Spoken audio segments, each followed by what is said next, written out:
Alright, here we are. I think I may have forgotten an update last week. I don't even remember, but I wanted to get it here today before it gets too hot. It's supposed to get 101 today. Let's see how things are coming along here. Alright. Lavender kind of still around. I meant to do some lavender lemonade yesterday, but I never got around to it. Hopefully I will today, because that's only a once a year kind of thing once this is done. Alright. Strawberries, I still haven't mowed them down, or they call it renovation for June bearing strawberries. It's just to mow them basically to the ground. But I'm always afraid to do that. But maybe I will. The bachelor's buttons, they're done. They were on their way out. So I need to get in there and do this a little better, but that'll work for now. I need to chop these guys up a little more. It's kind of looks like a big mangled mess on there now. The tea plant, a little bit of growth. It's not doing a whole lot. The echinacea, kind of in full bloom here. The black and blue salvias I got from my brother on there. They were cut back by probably about half a while ago. And yeah, they're colored. Let me see if we can get a close up on one of these flowers here. They are very pretty flowers. They get a little crazy though looking. They take over this whole area. The lily is done back there. The peonies, they're done. I just gotta come in here and weed, but it's just been so hot. I'm so good at keeping up with the weeding in the spring and the fall, especially the spring, and then once the heat comes, I don't get out here just to weed. The potatoes up front are the healthiest of any of them. So I think that's the Butte, or is that the Elba? And that's the Butte. And this is a Sarpomira, I think. And then there's one other random one in here. But these ones are looking the healthiest, so I'm expecting good yield from these guys. Next year I won't do as many. Yeah, I just went a little too crazy with potatoes, and it took away room from other plants. And yeah, but you see, look on here, how healthy this foliage is here. You'd see this, you'd think they were just brand new spring foliage before the heat and bugs and disease had any effect on them. But you see all this down here, and then once you get that first storm, they kind of flop over. You see they're all kind of, the bags are there, you can't even barely see them, and then all the foliage falls out this way. But yeah, those are the healthiest. The triple crown in a pot here. This has been pruned, and you see one lateral going off, but it's only sent one lateral out. Each one I pruned has only sent one lateral out. You see, this one was pruned a little more recently, but I don't know what I'll do with it. The plan was to put it back there next to the step in the corner over there, but I need some kind of box or something to put it on, so it's off the ground over there. I should have got that deck box I saw at work. If we still have it, may I'll buy it today, because that would be a perfect little thing to put on there, a little square deck box. The early girl tomatoes, you see they look a little bigger on the screen than they do in real life, but I mean, if they get about a little bit bigger, like especially like this one's a little bigger, I mean, if there's little slicers, or would like to do some of them as fried green tomatoes. But you see, this one has like 1, 2, 3, 4. That cluster has 3 on it there. This one that cluster has 2. Some of them are starting to, the blossoms are starting to just dry and fall off. I don't know if that's a heat issue or watering issue, what's going on with that. But I mean, every plant does have at least some fruit on it, as you'll see. The side yard potatoes, not as quite as healthy as the other ones. It's a slight dieback. Yeah, you can see the dieback here. Just general unhealthiness, but they're not totally dead, so I'm letting it go. I don't water these guys too much. Although, look at this one. That one's getting a little crispy there.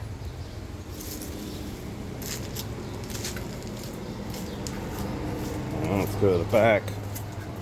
We got this one's a sweet basil. This got a haircut. The basil got a haircut yesterday. Kelly, my wife, made some basil pesto.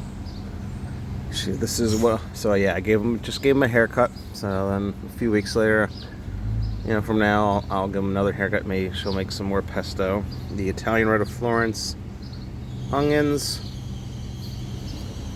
Trying beets over the summer. I think I will try them again in the fall. Not do turnips. Well, maybe I'll do turnips. I don't know. I might do anything. Every year, I just get tired of the bugs and the heat, and the fall garden always suffers. But we'll see what happens this year. What I do. This patch of potatoes dying back. You see how much yellower the foliage is. You can see this is just triple crown on the ground. There are some weeds in here as well. I think this is a weed here. Yeah, that's an imposter. I need to get that, and there is weeds in here. Kind of imposters. So that needs weeded, but there is the triple crown. There's two of them here. Another Italian Red of Florence, onion, rosemary. Now this was bought as a plant last year and it survived winter. Came back as a start from that Haynes nursery. Yeah, the blackberries are diseased. I really need to get out here. This is the one sure I did not get to yesterday. But yeah, I guess they're okay. I mean, now I haven't seen any fruit. All this growth from the primocanes. So, I mean, maybe in the fall I'll get some more fruit. I really should have pruned some of this dead shit off. This dead crap off up here.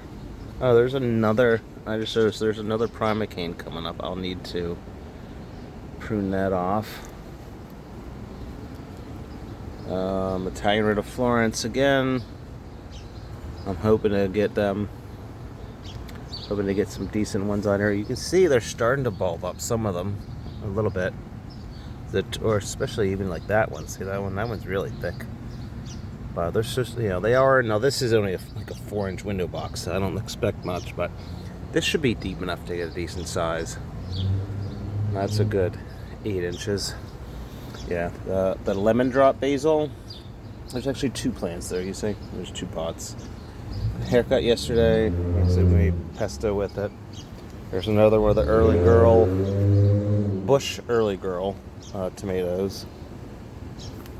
So we'll see how big they get.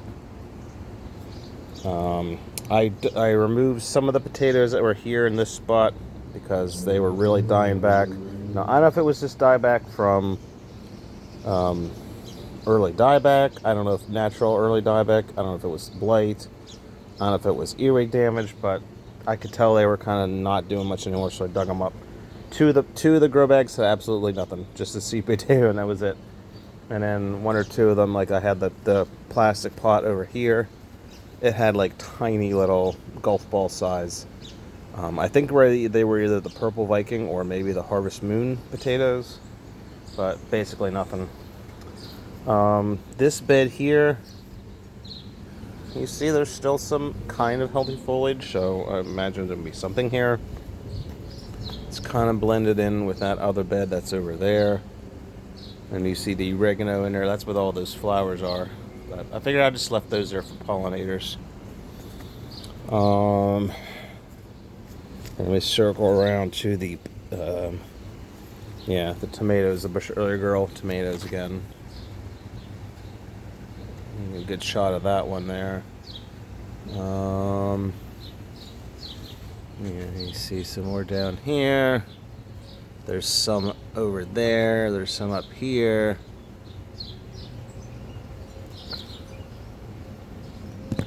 And then this one. Got some more in there. Some more up here. And then this one. There's 3 plants back here on this side. Not huge, but as long as they grow a little bit. Even if they just get to the size of this, it's just, that like that one there. It's kind of like a salad tomato, or like I said, I may harvest one of them just for fried green tomatoes, like one plant as a fried green tomato side. Onions, pretty sure I over fertilized them with the blood meal. I gave them 2 doses of blood meal. I should have stopped. I should have probably just done the one, if anything, if not just a regular, the all-purpose like 344. But the blood meal is 1200. That's what happens apparently when they split. See, because most of them are split. They call them multi-cord or multi-centered, which is what's happening here. And that's why I have all this foliage. Yeah, onions are not necessarily a beginner crop, I guess. You want to fertilize them so they will size up, but if it's careful you do too much, they will not size up. And I'm seeing pictures online of people harvesting them, so mine have not done that at all yet. But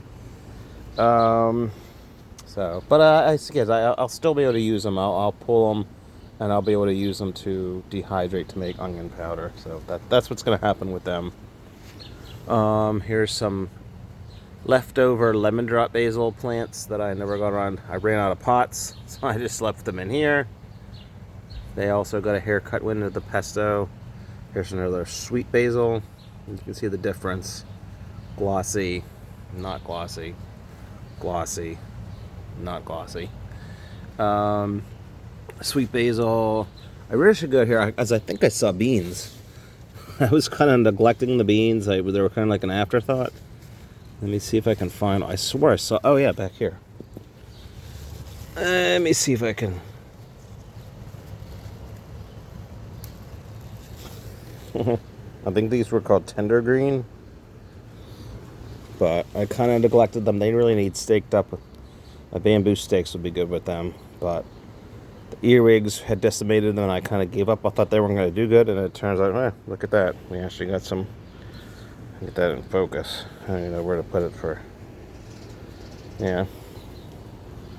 Oh, you see here. You can see some of the potatoes. I couldn't even let them out here from the pots, along with more Italian Red of Florence onions, which I hope size up. I got a bunch of pots of them, so hopefully they size up and I can save my onion harvest for this year. Make up for the candy onions, what I thought were doing phenomenal, but we're not. But you see, I had pots here. I had potatoes, which I don't expect much out of these guys either. The ones in the backyard, the pots in the backyard did not do well. Now, that could have been from, like I said, it could have been from blight. I think the ones here really got decimated by the earwigs. And, yeah, because last year I had the pots back up here where the tomatoes are. But, yeah. Sunchokes, I've had a lot of them just die randomly. I don't know. Now, I did try to get away with not watering these guys this year. So, just every once in a while, maybe once every 2-3 weeks, I might water them. Whereas normally I water them just like anything else. So that could be. But you see like this one. See back here? Just random ones would just dry up and die. Which, I don't know. But then randomly, these ones are doing fine. So, still get a harvest. As long as it's enough for one bag to have once in the fall. As, one time this fall or over the winter, we can source some leeks to make sunchoke soup. But yeah, this one actually I had to prop up. If we can find. Oh yeah, see, you can see there's a bungee cord right there. So yeah, that's holding it. That's to the fence because that one storm we had fell over. You can see how much it's leaning into the yard. But there's a few that instead of that, it look like they're gonna make it and bloom and give us a sunchoke harvest. But yeah, the tender green beans, you see they're all here. Supposed to be self-supporting. They're not as supporting as Burpee's stringless green pod, which is the one I usually use. Yeah, this is that Gaillardia plant. I really need to stick this guy up too, because he actually is a pretty flower. There's something there, some kind of pollinator in there. What is that? I mean, see him on there. You see that, you can see the pollen on his legs there, is wherever they store it. Yeah, but you see it's got still, it looks like kind of like a weed, so I can see it's why it's not common. It's kind of weedy looking, but yeah. See, I just need to get this here, tie this up, and then that'll straighten out. This pot has a mix of the sweet and lemon basil. Here's another shot of the, you can see the tomatoes. Yeah. Here's another shot. You can see, oh, those are two random sunchokes over there. Those really tall things that I just need to cut back. But yeah, it's kind of crazy. Oh, and the lovage kind of it went to blue. It bolted, and I figured, I'll let it go to seed. Leave it for the pollinators. I don't know what they taste like. I don't know what these guys taste like. Let me just see if... Oh, there was something in there sleeping. Some kind of bug. Yeah, like celery. Just like the plant. This damn bindweed in here. In the spring I'm so good with the weeding, and now you see it just gets crazy. This damn, the morning glories, the bindweed. Gets a little crazy. You see more basil, more basil. Here's some leftover, the Italian Red of Florence. I'll let these guys go until they get as big as possible. These ones were this is like my seed bank here. I just ran out of pots. I didn't feel like buying any more, so it's so much money on potting soil. I figured that's enough. I stopped. But yeah, that's that. Oh yeah, here I'm probably gonna save these. This potting soil here. This have potatoes in it, but I don't think there's anything in there. So I'll put beets in there or turnips or something. Worth a shot. Oregano, like I said, just kind of left it go. Some kind of weed flower there, that blue thing. Yeah. So kind of coming along. Some successes, some failures. As I said, both strawberries were a definite smashing success. We'll see if that keeps up next year. The blackberries, I got a harvest, not as much as I was hoping for, but I got enough to make a pint and a half of jam.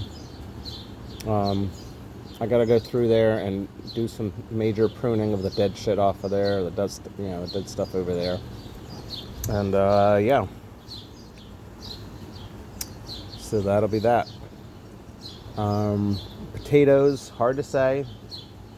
I had the only thing that harder with potatoes so far, ones where I wasn't expecting much, hoping for some, but not expecting much, and I didn't get much. But like I said, the grow bags up front, I'm expecting big things from them. So we'll see what happens. I can't say if that's a success or a failure yet. I just hope that I dedicate all this time and space and money on the potatoes this year. I hope they pan out, but we shall see. Onions, failure. The Italian Red Florence onions to be announced. Man, they look healthy enough, so given enough time, they should hopefully bulb up a little bit. Not expecting them to be huge, but if it's enough where I can actually use them as an onion, to add to some things, it'll be interesting. Tomatoes, hard to say again. I mean, there are a lot of blossoms on them and not a lot of fruit, but I don't know. I've never grew them before, so I don't know if that's a normal growth habit. Once I pick these ones, if a bunch will form after that, because in the beginning you get some and they start to develop and it slows down the other ones producing. But once these ones get harvested, then maybe a whole bunch will start forming at once. But you'll see, let me see if I can find an example in here where the whole blossom just falls off, blossom drop, like here. So it's like, you can see right, my finger is there. See that whole thing, bam, that whole blossom just dropped off. Not getting anything from there. But you see there are still a lot of blossoms, so